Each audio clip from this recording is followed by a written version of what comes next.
Okay, good afternoon everyone. आपण मागच्या वेळेस मागच्या पार्टमध्ये आपण रिक्वायरमेंट अनालिसिसला सुरुवात केली आणि या रिक्वायरमेंट अनालिसिसमध्ये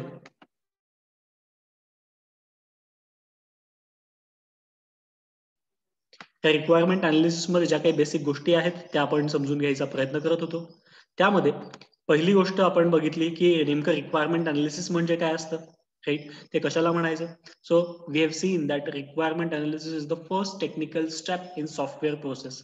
जर आपण SDLC सॉफ्टवेअर डेव्हलपमेंट लाईफ सायकलचा विचार केला तर सगळ्यात महत्वाची पहिली गोष्ट जी असते, पहिली टेक्निकल स्टेप जी असते तिला आपण ती रिक्वायरमेंट अनालिसिस असते, राईट? मग त्याच्यामध्ये काय काय असतं ते आपण बघितलं, राईट? या सगळ्या गोष्टी आपण मागच्या लेक्चरमध्ये ऑलरेडी बघितलेल्या आहेत, मागच्या व्हिडिओमध्ये आपण ऑलरेडी सगळ्या बघितल्या आहेत. मग आपण सिस्टम अनालिसिस म्हणजे काय ते बघितलं की it is the process of examining a business situation with the intent of improving it through better procedures and methods, right? ते आपण बघितलं. मग सिस्टम अनालिसिस मध्ये काय काय असतं त्या सगळ्या गोष्टी आपण बघितल्या. नंतर रिक्वायरमेंट अँटिसिपेशन म्हणजे काय ते आपण बघितलं. नंतर सिस्टम अनालिस्टचा रोल काय असतो ते आपण समजून घ्यायचा प्रयत्न करत होतो, राईट? सिस्टम अनालिस्ट एक असा पर्सन असतो जो सिस्टम इन्व्हेस्टिगेशनचं काम करतो, राईट? तो प्रोग्रामर असू शकतो किंवा नसू शकतो, त्याला प्रोग्रामिंगचं नॉलेज असू शकतं किंवा नसू शकतं, ते पण आपण बघितलं. मग त्याच्याकडे काय काय स्किल्स असायला पाहिजे ते आपण बघितलं की त्याच्यामध्ये त्याच्याकडे कम्युनिकेशन स्किल असलं पाहिजे, अंडरस्टँडिंग असलं पाहिजे, टीचिंग स्किल असलं पाहिजे, सॉल्व्हिंग स्किल असलं पाहिजे. टेक्निकल स्किल्सचा विचार केला तर त्याला प्रोजेक्ट मॅनेज करता आला पाहिजे, त्याचा क्वेश्चनिंग ॲटिट्यूड असला पाहिजे, इन्क्वायरिंग माइंड असलं पाहिजे. हे सगळे स्किल्स एका सिस्टम अनालिसिस्ट मध्ये असायला हवे, राईट? आणि त्यानंतर जाता जाता आपण बघितलं होतं की सिस्टम अनालिस्ट नेमकं काय काय काम करतो. तर तो प्रॉब्लेम आयडेंटिफिकेशनचं काम करतो, प्रॉब्लेमचं अनालिसिस करतो, प्रॉब्लेम अंडरस्टँड करायचा प्रयत्न करतो, त्याला इव्हॅल्युएट कसं करायचं ते करायचं बघतो, तो प्रॉब्लेम कसा सॉल्व्ह करायचा त्यासाठी मॉडेलिंग करायचं काम करतो, सिंथेसिस करतो, स्पेसिफिकेशन करतो, रिव्ह्यूज करतो, राईट? आणि नंतर कोणते कोणते रोल सिस्टम अनालिस्ट परफॉर्म करत असतो, तर ते सगळे रोल्स त्याला परफॉर्म करायचे असतात. तो सायकोलॉजिस्टचं पण काम करतो, मोटिवेटरचं पण काम करतो, पॉलिटिशियनचं पण काम करतो, राईट? या सगळ्या गोष्टी आपण सिस्टम अनालिसिस बद्दल बघितल्या. आणि आज आपल्याला बघायचं की फिजिबिलिटी स्टडी म्हणजे काय असतं. ओके, एखादी गोष्ट फिजिबल आहे की नाही हे ठरवणं खूप जास्त महत्वाचं असतं, राईट?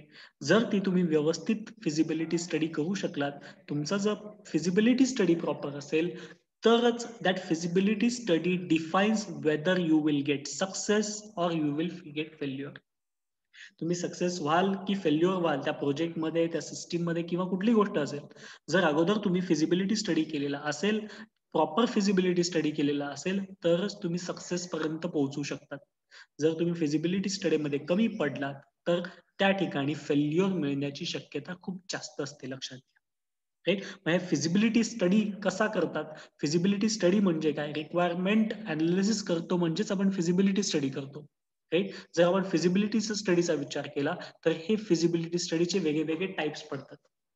त्यातला पहिला टाइप आहे इकॉनॉमिकल फिजिबिलिटी, सेकंड टाइप आहे ऑपरेशनल फिजिबिलिटी, थर्ड टाइप आहे ऑर्गनायझेशनल फिजिबिलिटी, फोर्थ टाइप आहे टेक्निकल फिजिबिलिटी आणि फिफ्थ टाइप आहे शेड्यूल फिजिबिलिटी.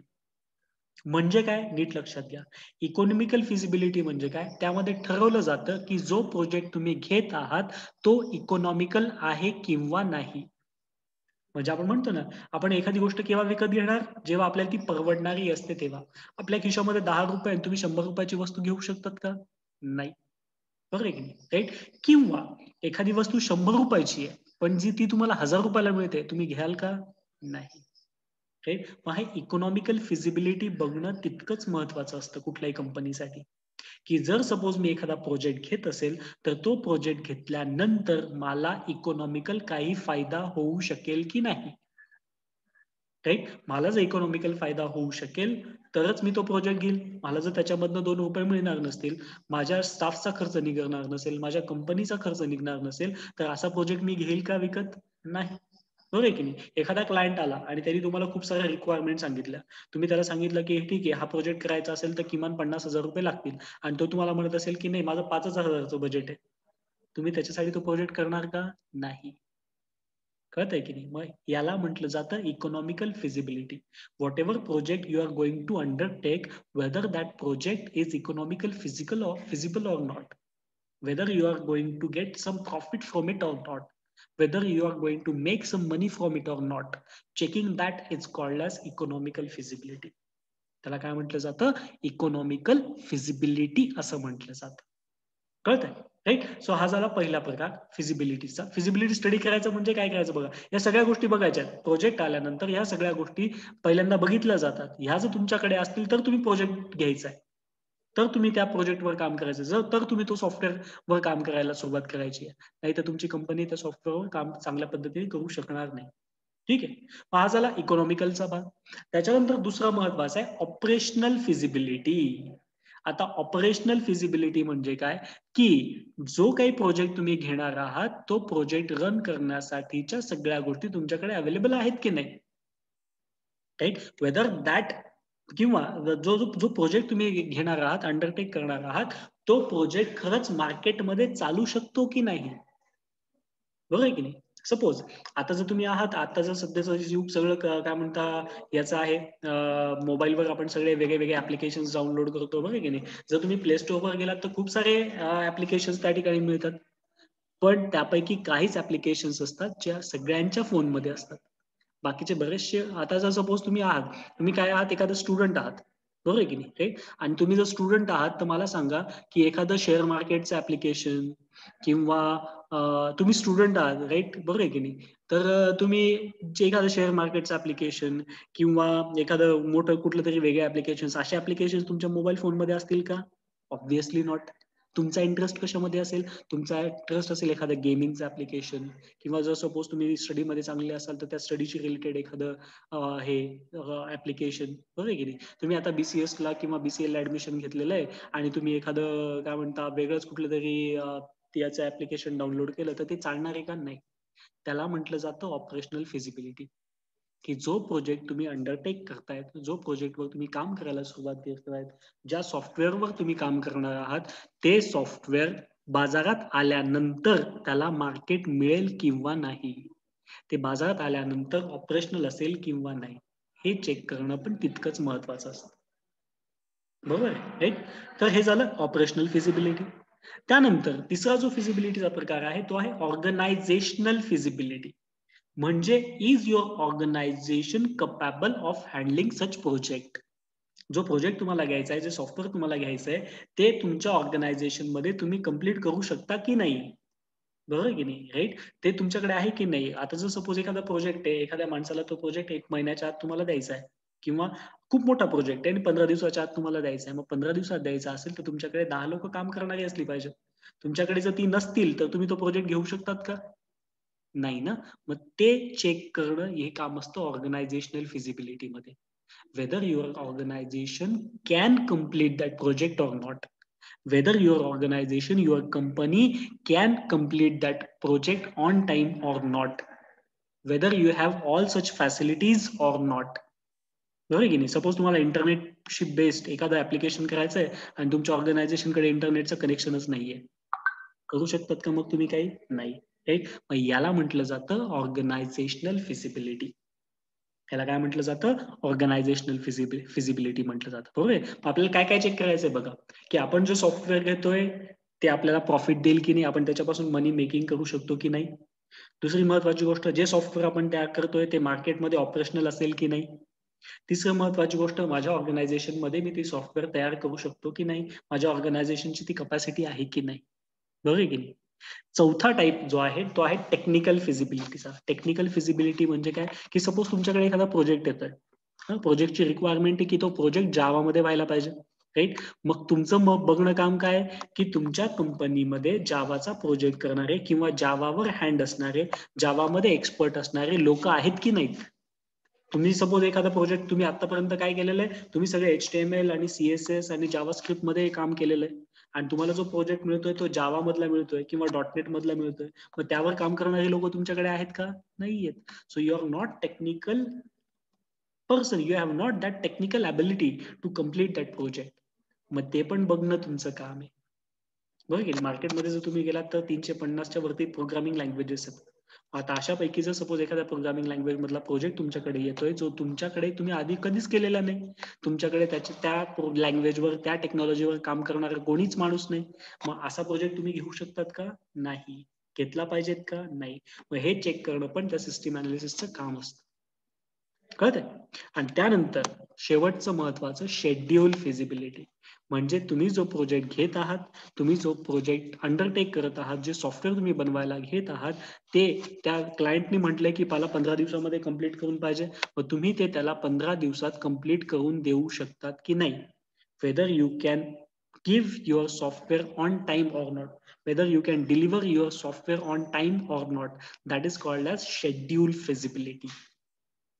Okay, right. मग ह्या सगळ्या गोष्टी महत्वाच्या आहेत बघा. इकॉनॉमिकल फिजिबिलिटी, की जे काही सॉफ्टवेअर तुम्ही घेताय, जे काही सॉफ्टवेअर तुम्ही अंडरटेक करतायत, त्याच्यापासून तुम्हाला काही फायदा आहे की नाही ते बघायचंय. ते सॉफ्टवेअर खरंच कामाचं आहे की नाही ते तुम्हाला बघायचंय. तुमच्या ऑर्गनायझेशन मध्ये ते तुम्ही कंप्लीट करू शकतात की नाही ते तुम्हाला बघायचंय. टेक्निकली ते सॉफ्टवेअर तयार करण्यासाठीचे जे काही नॉलेज लागतं ते तुमच्या ऑर्गनायझेशनकडे आहे की नाही ते तुम्हाला बघायचंय. आणि शेवटचं महत्वाचं की तो प्रोजेक्ट तुम्ही वेळेवर कंप्लीट करू शकतात की नाही ते पण तुम्हाला बघायचंय. ह्या सगळ्या गोष्टींचा अभ्यास करणं म्हणजे फिजिबिलिटी स्टडी. याला काय म्हटलं जातं, this is called as feasibility study. या सगळ्या गोष्टींचा अभ्यास आपल्याला अगोदर करावा लागतो. आणि जर या सगळ्या गोष्टी तुम्ही करू शकत असाल, या सगळ्या गोष्टी तुम्ही वेळेवर मॅनेज करू शकत असाल, तर तुम्ही तो प्रोजेक्ट घेतला पाहिजे, ते सॉफ्टवेअर तुम्ही तयार करायला घेतलं पाहिजे. नाहीतर पुढे जाऊन आपली फजिती होऊ शकते. कळतंय? याला म्हटलं जातं फिजिबिलिटी स्टडी. कळतंय सगळ्यांना? Yes no, yes no? 10-15 minute, 10-15 minute, right. Okay, याला फिजिबिलिटी स्टडी मग म्हटलं जातं. आता पुढे बघा, जर ही फिजिबिलिटी स्टडी असेल तर ही फिजिबिलिटी स्टडी नंतर पुढचा महत्वाचा रिक्वायरमेंट अनालिसिसचा जो टप्पा असतो त्याच्यामध्ये असतं fact gathering techniques. Fact gathering techniques म्हणजे काय? these are the techniques by which you will get the facts related to your project. You will get data related to your project. बरोबर आहे की? मला जर एखादा प्रोजेक्ट घ्यायचा असेल, मला जर एखाद्या प्रोजेक्टवर काम करायचंय, मला जर एखादं सॉफ्टवेअर तयार करायला घ्यायचंय, तर ते सॉफ्टवेअर तयार करण्यासाठी या फॅक्ट गॅदरिंग टेक्निक्सच्या मदतीने we can take requirements from user. युजरकडनं आपल्याला रिक्वायरमेंट्स घ्यायचे असतील तर ह्या वेगळ्या वेगळ्या फॅक्ट गॅदरिंग टेक्निक्स आहेत. आणि ह्या वेगळ्या वेगळ्या फॅक्ट गॅदरिंगच्या टेक्निक्सच्या मदतीने आपण युजरकडनं रिक्वायरमेंट्स घेऊ शकतो. मग त्याच्यामध्ये तुम्ही इंटरव्ह्यूचा वापर करू शकतात, तुम्ही क्वेश्चनेअर्सचा वापर करू शकतात, तुम्ही रेकॉर्ड्स किंवा रेकॉर्ड इन्स्पेक्शन किंवा व्ह्यूचा वापर करू शकतात, किंवा तुम्ही ऑब्झर्वेशनचा वापर करू शकतात, किंवा ह्या सगळ्या टेक्निक्स एकत्र पण वापरू शकतात. जर तुम्हाला प्रॉपर रिक्वायरमेंट अनालिसिस करायचं असेल, युजरकडनं तुम्हाला प्रॉपर रिक्वायरमेंट्स घ्यायचे असतील, तर त्यासाठी तुम्हाला या वेगळ्या वेगळ्या टेक्निक्सचा वापर करून क्लायंटकडनं, युजरकडनं रिक्वायरमेंट्स घ्यायच्या असतात. राईट. मग त्यातला पहिला जो प्रकार आहे तो आपण पहिल्यांदा बघूया. त्याचं नाव आहे इंटरव्ह्यू. इंटरव्ह्यू म्हणजे काय? सगळ्यात सोपं. आपल्याला माहिती इंटरव्ह्यू म्हणजे काय? एक जण बसलेला असतो, एक इंटरव्ह्यूअर असतो आणि एक इंटरव्ह्यू देणारा समोर असतो. बरोबर. तो इंटरव्ह्यूअर समोरच्याला प्रश्न विचारतो आणि तो जे प्रश्न विचारतो त्याची उत्तर समोरचा देत असतो. त्याच्यावरनं इंटरव्ह्यूला कळतं की याला नेमकं काय हवंय. बरोबर की नाही? तसंच सपोज तुमच्याकडे एखादा क्लायंट आला आणि त्यांनी तुम्हाला एखादा प्रोजेक्ट एक्सप्लेन केला, मला असा असा प्रोजेक्ट हवाय. मग तुम्ही काय कराल? तुम्ही त्या क्लायंट सोबत इंटरव्ह्यू शेड्यूल करा. त्या क्लायंटला समोर बसवाल, तुमच्याकडचा एखादा एक्सपर्ट बसवाल आणि त्या एक्सपर्टला त्या क्लायंटशी बोलायला लावाल. त्या क्लायंटला काहीतरी तुम्ही प्रश्न विचाराल आणि त्या प्रश्नांच्या मार्फत तुम्ही युजरकडनं रिक्वायरमेंट्स घ्या. याला म्हटलं जातं इंटरव्ह्यू. कळतंय? आणि मग हे जे इंटरव्ह्यूज आपण विचारात घेतले तर या इंटरव्ह्यूचे 2 प्रकार पडतात. एक प्रकार आहे त्याला म्हटलं जातं स्ट्रक्चर्ड इंटरव्ह्यू आणि दुसरा जो प्रकार आहे त्या दुसऱ्या प्रकाराला म्हटलं जातं अनस्ट्रक्चर्ड इंटरव्ह्यू. पहिला जो प्रकार आहे त्याला काय म्हटलं जातं? Structured interview. आणि दुसरा जो प्रकार आहे त्या दुसऱ्या प्रकाराला काय म्हटलं जातं? Unstructured interview. आता स्ट्रक्चर्ड इंटरव्ह्यू म्हणजे काय आणि अनस्ट्रक्चर्ड इंटरव्ह्यू म्हणजे काय बघा. स्ट्रक्चर्ड इंटरव्ह्यू जो असतो त्याच्यामध्ये जे क्वेश्चन्स असतात ते अगोदरच सेट असतात. म्हणजे आता सपोज माझ्याकडे एखादा क्लायंट आला आणि त्यांनी मला सांगितलं की त्यांनी एक ओव्हरऑल मला आयडिया दिली की मला असं सॉफ्टवेअर हवंय. मग मी काय करेल, त्याच्याशी रिलेटेड काय काय गोष्टी आहेत त्या एकदा नोट डाऊन करून घेईन. मला क्लायंटकडनं मला क्लायंटला कोणते कोणते प्रश्न विचारायचे ते सगळे प्रश्न नोट डाऊन करून ठेवेल आणि जेव्हा क्लायंट सोबत इंटरव्ह्यू असेल तेव्हा त्याला तेच प्रश्न मी विचारेल. दुसरे कोणतेच प्रश्न विचारणार नाही.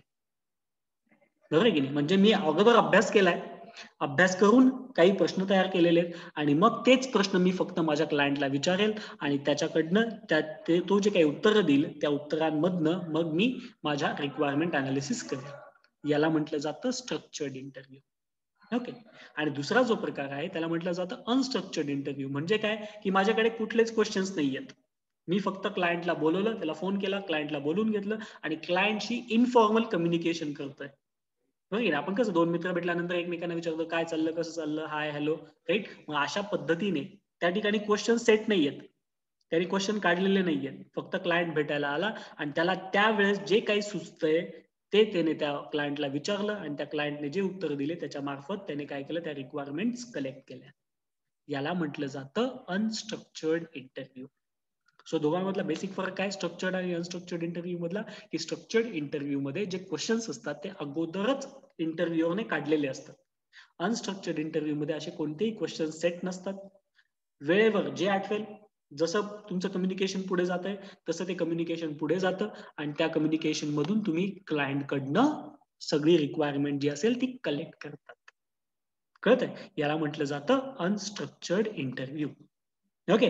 सो ह्या दोन इंटरव्ह्यूजच्या मार्फत you can collect the requirements from the client.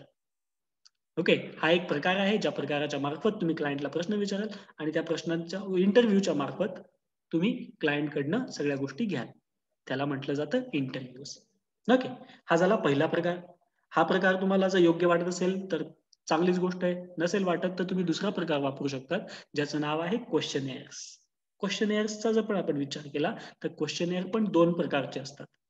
त्यातला पहिला जो क्वेश्चनेअरचा टाईप आहे त्याला म्हटलं जातं ओपन एंडेड क्वेश्चनेअर्स. ओपन एंडेड क्वेश्चनेअर्स म्हणजे काय, आता पण बघा, लक्षात घ्या. आता तुमची जी एक्झाम आहे ना ती अगोदर जशी होत होती ना, फर्स्ट इयरला झाली, फर्स्ट सेम, सेकंड सेम जशी एक्झाम झाली ती ओपन एंडेड क्वेश्चनेअर आहे. म्हणजे काय, जे काही क्वेश्चन्स असतात ते कसे असतात, डिस्क्रिप्टिव्ह फॉर्मॅटमध्ये असतात. तुम्ही काय करतात, एक क्वेश्चनची लिस्ट तयार करतात, क्वेश्चन लिहितात, त्याचं एक्सप्लेनेशन क्लायंट लिहून देईल, दुसरा क्वेश्चन त्याला पाठवून दिला, त्याला असे तुम्ही क्वेश्चन्स पाठवतात क्लायंटला आणि क्लायंट काय करतो, त्याच्या पद्धतीने तुम्ही जे काही क्वेश्चन्स विचारलेले आहेत त्याचे आन्सर्स लिहितो, ते पूर्ण डॉक्युमेंट तुमच्याकडे येतं आणि मग त्या डॉक्युमेंटचा पूर्ण अनालिसिस करून तुम्ही ठरवतात की नेमकं युजरला काय हवंय, नेमकं क्लायंटला काय एक्सपेक्टेड आहे. ओके. हा जो क्वेश्चनेअरचा प्रकार आहे त्याला म्हटलं जातं ओपन एंडेड क्वेश्चनेअर्स. त्याला काय म्हटलं जातं, ओपन एंडेड क्वेश्चनेअर्स. इथे जे क्वेश्चन्स असतात ते सगळे डिस्क्रिप्टिव्ह टाईपचे क्वेश्चन्स विचारलेले असतात. ओके. रफली आपण असं म्हणू शकतो. ठीक आहे, राईट. आणि दुसरा जो प्रकार आहे क्वेश्चनेअरचा त्याला म्हटलं जातं क्लोज एंडेड क्वेश्चनेअर्स. क्लोज एंडेड क्वेश्चनेअर्स म्हणजे काय, तर ह्या प्रकारचे म्हणजेच कुठले, एमसीक्यू टाईपचे क्वेश्चन्स, येस नो टाईपचे क्वेश्चन्स. बरोबर आहे की नाही. म्हणजे जर सपोज एखादी रिक्वायरमेंट असेल तर तुम्ही युजरला विचारा, do you require this, yes no. तो म्हणेल येस तर येस, मग आपण त्याला ते देऊया. Do you require this, yes no. Do you require this, yes no. Right. अशा प्रकारचे क्वेश्चन्स असतात. त्याच्या 3 किंवा 4, 2, 3, 4 असे काहीतरी ऑप्शन्स दिलेले असतात आणि ते ऑप्शन्स मधूनच क्लायंट तुमचे त्याचे आन्सर्स देईल आणि मग जे काही आन्सर्स आले त्याचं तुम्ही अनालिसिस कराल आणि त्या अनालिसिसच्या मार्फत एक व्यवस्थित रिक्वायरमेंटचं डॉक्युमेंट तुम्ही तयार कराल. कळतंय? मग अशा दोन प्रकारचे क्वेश्चनेअर्स असतात. एक असतात ओपन एंडेड क्वेश्चनेअर्स जिथे डिस्क्रिप्टिव्ह टाईपचे क्वेश्चन्स विचारलेले असतात आणि दुसरा जो टाईप आहे क्वेश्चनेअर्सचा त्याला म्हटलं जातं क्लोज एंडेड क्वेश्चनेअर्स. त्या ठिकाणी काय विचारलेलं असतं तर कोणते असतात, एमसीक्यू टाईपचे क्वेश्चन्स असतात, येस नो टाईपचे क्वेश्चन्स विचारलेले असतात. मग या दोघांच्या मार्फत किंवा दोघांचं कॉम्बिनेशन करून तुम्ही युजरकडनं रिक्वायरमेंट्स घेऊ शकतात. कळतंय? मग पहिला प्रकार आपण काय बघितला, इंटरव्ह्यू. दुसरा प्रकार काय आहे, क्वेश्चनेअर्सचा प्रकार आहे. राईट. तिसरा प्रकार जो आहे ज्याच्या मार्फत तुम्ही युजरकडनं इनपुट घेऊ शकता त्याला म्हटलं जातं रेकॉर्ड इन्स्पेक्शन किंवा व्ह्यू. ओके. म्हणजे काय, रेकॉर्डेड इन्फॉर्मेशन असते ऑलरेडी. युजर काय करतो, क्लायंट काय करतो, पहिल्यांदाच क्लायंट लिहून ठेवतो की मला हे पाहिजे, ते पाहिजे, ते पाहिजे, ते पाहिजे, काय काय पाहिजे ते लिहून ठेवतो आणि ते डॉक्युमेंट तुम्हाला आणून देतो. ते काय झालं, रेकॉर्ड. बरं की नाही. किंवा एखादा क्लायंट असतो तो काय करतो, एखादा छान काय म्हणतात कम्प्युटरमध्येच एखादं डॉक्युमेंट बनवतो, राईट. त्याची एखादी फिजिकल कॉपी बनवतो किंवा इलेक्ट्रॉनिक कॉपी बनवतो आणि ती तुम्हाला आणून देतो. बाबा ही सीडी घे, हा पेन ड्राईव्ह घे, याच्यामध्ये सगळी इन्फॉर्मेशन आहे, या इन्फॉर्मेशनच्या आधारावर तुला सॉफ्टवेअर बनवायचं आहे. कळतंय? याला म्हटलं जातं रेकॉर्ड. राईट. याला काय म्हटलं जातं, this is called as record. आणि या रेकॉर्डच्या मार्फत युजरकडनं इनपुट घेतलं जातं. ओके. मग असे खूप सारे रेकॉर्ड्स असू शकतात. त्या रेकॉर्ड्स तुम्हाला बघायचे असतात, त्या रेकॉर्ड्सचं अनालिसिस तुम्हाला करायचं असतं आणि त्याच्यावरनं ठरवायचं असतं की नेमकं युजरला काय एक्सपेक्टेड आहे, क्लायंटला त्याच्या सॉफ्टवेअरकडनं काय एक्सपेक्टेशन्स आहे. ठीक आहे. त्यानंतर जो चौथा प्रकार आहे, तो चौथा प्रकार वापरला जातो जेव्हा हे काहीच कामात पडत नाही. म्हणजे तुम्हाला रेकॉर्ड पण व्यवस्थित समजलेलं नाहीये. तुम्ही क्वेश्चनेअरचा उपयोग केला, त्याच्यातनं पण तुम्हाला जास्त काय म्हणता हे क्लिअर झाल्या नाहीत, रिक्वायरमेंट्स क्लिअर झाल्या नाहीयेत. तुम्ही इंटरव्ह्यू घेऊन बघितला, पण त्याच्यावरनं पण तुम्हाला नेमकं क्लायंटला काय एक्सपेक्टेड आहे, ते तुम्हाला काय झालं, तुम्हाला कळलेलं नाहीये. मग शेवटचा ऑप्शन उरतो ऑब्झर्वेशन्स. ओके. ऑब्झर्वेशन खूप महत्वाची गोष्ट आहे. आपण पण जनरली बघा, एखादी गोष्ट जर तुम्ही बसलेला असाल, तुम्हाला जर ऑब्झर्वेशन, चांगलं ऑब्झर्वेशन जर तुमचं असेल, तर तुम्ही त्यातनं बरचसं नॉलेज घेऊ शकतात. कळतंय? मग आता जर सपोज मला एखादं सॉफ्टवेअर, एखाद्या क्लायंटने रिक्वायरमेंट दिली, की मला हे सॉफ्टवेअर हवंय, पण मला त्याची रिक्वायरमेंट इतकी क्लिअर नाही. मी काय करेल? त्याच प्रकारचे जे काही इतर सॉफ्टवेअर्स आहेत, त्याच प्रकारचे जे काही इतर ॲप्लिकेशन्स आहेत, त्यांचं प्रॉपर ऑब्झर्वेशन करेल. आणि त्यातनं मी युजरच्या रिक्वायरमेंट्स घेण्याचा प्रयत्न करेल. कळतंय? मग हा जो प्रकार आहे चौथा, तो ऑब्झर्वेशन्स हा प्रकार आहे. आणि ह्या 4 वेगळ्या पद्धतीने, मग ते ऑब्झर्वेशन्स असेल, कदाचित क्वेश्चनेअर असेल, कदाचित इंटरव्ह्यू असतील किंवा रेकॉर्ड्स असतील, यांच्या मार्फत I am able to collect input from user. I will be able to collect requirements from the user. युजरला काय हवंय, क्लायंटला नेमकं त्याच्या सॉफ्टवेअरमध्ये काय हवंय, या सगळ्या गोष्टी कलेक्ट करणं म्हणजे रिक्वायरमेंट्स घेणं, म्हणजेच रिक्वायरमेंटचं अनालिसिस करणं. ठीक आहे. आणि ह्या 4 वेगळ्या पद्धती, ह्याच्या फॅक्ट फाइंडिंग टेक्निक्स आहेत. ऑब्झर्वेशन्स असेल, याच्या व्यतिरिक्त पण अजून आहे, पण आपल्याला आता सिलेबसमध्ये एवढ्याच आहेत म्हणून आपण त्या घेतोय. तर ऑब्झर्वेशन्स असेल किंवा फॅक्ट काय म्हणतो आपण, रेकॉर्ड इन्स्पेक्शन असेल किंवा इंटरव्ह्यूज असेल किंवा क्वेश्चनेअर्स असेल, यांच्या मार्फत we can collect the input, we can collect the requirements from the user. कळतंय? मग या 4 फॅक्ट फाइंडिंग टेक्निक्स आहेत. ठीक आहे. ज्यांच्या मदतीने आपण युजरकडनं इनपुट घेऊ शकतो. आणि जेव्हा तुम्ही सगळ्या रिक्वायरमेंट्स युजरकडनं कलेक्ट करतात, तेव्हा त्या रेकॉर्डवरून, त्या सगळ्या गोष्टींवरून तुम्ही एक डॉक्युमेंट बनवतात, ज्या डॉक्युमेंटला म्हटलं जातं SRS. म्हणजेच काय? Software requirement specification. हे सॉफ्टवेअर रिक्वायरमेंट स्पेसिफिकेशन म्हणजेच SRS is a document which gives all the information about your software, all the information about your project, what you are going to do, how you are going to do, when you are going to do, in what आपण असं म्हणू शकता, in what budget you are going to do. तुम्ही काय करणार आहात सॉफ्टवेअरमध्ये, कसं करणार आहात, कधी करणार आहात आणि त्याच्यासाठी किती पैसे घेणार आहात. या सगळ्याच्या सगळ्या गोष्टी, या सगळं अनालिसिस करून या सगळ्या गोष्टी तुम्ही एका डॉक्युमेंटमध्ये लिहितात. त्या डॉक्युमेंटला म्हटलं जातं software requirement specification. And this is म्हणजेच SRS काय? SRS is output of your requirement analysis. तुम्ही जे रिक्वायरमेंट अनालिसिस करतायत त्याचं आउटपुट सगळं कुठे लिहिलेलं असतं, या सगळ्या गोष्टी कुठे लिहिलेल्या असतात, तर SRS मध्ये लिहिलेल्या असतात, ज्याला आपण म्हणतो सॉफ्टवेअर रिक्वायरमेंट स्पेसिफिकेशन. कळत आहे? मग यात एक जस्ट एक्झाम्पल मी तुम्हाला या ठिकाणी दिलंय. मी तुम्हाला जे मी स्वतः तयार केलेलं एक SRS आहे ती तुम्हाला दाखवतो रिअल वर्ल्ड मधली.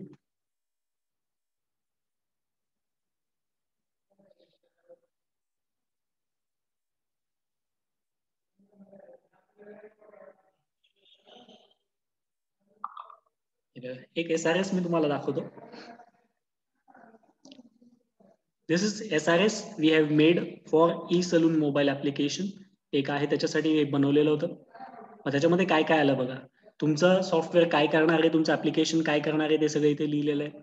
कोण ते वापरणार आहे ते लिहिलेलं आहे, त्याचा स्कोप काय आहे ते लिहिलेलं आहे, त्याचं ओव्हरऑल डिस्क्रिप्शन दिलेलं आहे की नेमकं सॉफ्टवेअर काय काम करणार आहे. राईट. त्याच्यामध्ये काय काय असणार आहे ते दिलेलं आहे बघा. इथे कोणत्या कोणत्या स्क्रीन त्याच्यामध्ये असणार आहे. वेलकम स्क्रीन त्याच्यावर काय असेल, लॉग इन स्क्रीन त्याच्यावर काय असेल, फॉरगॉट पासवर्ड त्याच्यावर काय असेल, डॅशबोर्ड मध्ये काय काय गोष्टी, कोणत्या कोणत्या गोष्टी असतील, पॅकेजेस मध्ये काय असेल, कोणत्या कोणत्या सर्व्हिसेस तुम्ही देणार आहात त्याच्यामध्ये. राईट. तुमचं प्रोफाईल असेल, माय प्रोफाईल मध्ये काय काय गोष्टी दिसतील, मग तुमच्या वॉलेटमध्ये काय काय गोष्टी दिसतील, लोकेशन शेअर करायचं असेल तर ते कसं करणार, पेमेंट करायचं असेल तुम्हाला त्या ऍप्लिकेशनच्या थ्रू तर ते कसं करणार, त्याच्यासाठी ज्या सगळ्या गोष्टी इथे दिलेल्या आहेत. डायनॅमिक ऍडमिन पॅनल असेल, त्याच्यामध्ये तुम्ही काय काय करू शकतात, SMS कसे जातील, कोणाला जातील, केव्हा जातील, ते सगळं इथे लिहिलेलं आहे. या डॉक्युमेंटला म्हटलं जातं SRS, सॉफ्टवेअर रिक्वायरमेंट स्पेसिफिकेशन. आणि या सगळ्या गोष्टींसाठी तुम्ही त्यांच्याकडनं किती पैसे घेणार आहात ते सुद्धा लिहिलेलं आहे. राईट, याला म्हटलं जातं SRS. काय म्हटलं जातं याला? SRS असं म्हटलं जातं. कळतंय? राईट. मग SRS is what? It is actually a outcome of your software requirement analysis. तुम्ही जे काही रिक्वायरमेंट अनालिसिस केलेलं आहे त्याचा आउटपुट हे कशामध्ये असतं? SRS मध्ये असतं. ठीक आहे. ज्याचा लॉंग फॉर्म काय आहे? नीट लक्षात ठेवा, सॉफ्टवेअर रिक्वायरमेंट स्पेसिफिकेशन. कळतंय? राईट. मग हे रिक्वायरमेंट अनालिसिस करून आपल्याला फायनली हे डॉक्युमेंट बनवायचं असतं. आणि जेव्हा हे डॉक्युमेंट बनतं, at that time the work of requirement analysis is finished.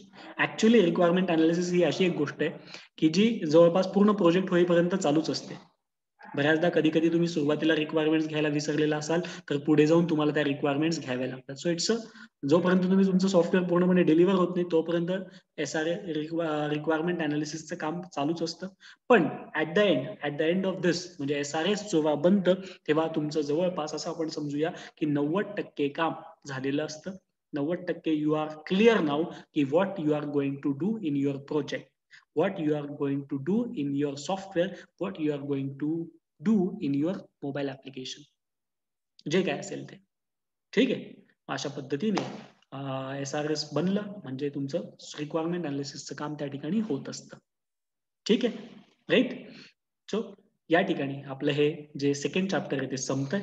आणि मग याच्यावर जर तुम्हाला काही क्वेश्चन्स असतील तर ते तुम्ही विचारू शकतात. ओके.